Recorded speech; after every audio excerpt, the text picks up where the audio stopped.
3 العصر بتوقيت جرينتش، والدهب فتح عند 4595، وفي خلال ساعة وتحديدا في السوق الاسترالي وصل لغاية 4690، ودي كانت أعلى نقطة جابها النهاردة.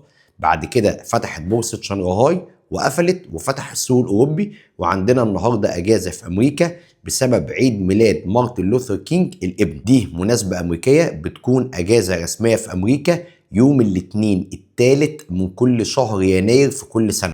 اراجع معاك المستويات السعريه بعد القفزه السعريه العنيفه بتاعت النهارده.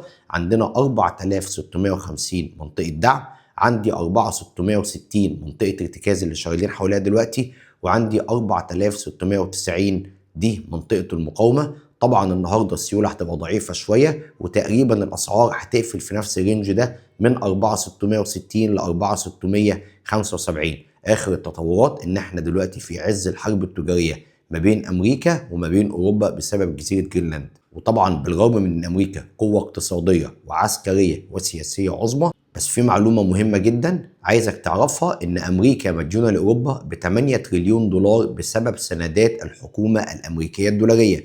يعني اوروبا مدينه امريكا ب 8 تريليون دولار، وده طبعا هيبقى نقطه ضغط قويه جدا في صالح اوروبا في مفاوضاتها مع امريكا فيما يخص جزيره جرينلاند. واخر المستجدات ان ترامب بعت من شويه للدنمارك وبيقول ان هو زعلان انه كان يستحق جائزه نوبل للسلام على حد وصفه لان هو وقف 8 حروب. طبعا النهارده هيبقى اليوم هادي شويه، واي مستجدات او تصريحات فيما يخص الحرب التجاريه حدث اول باول.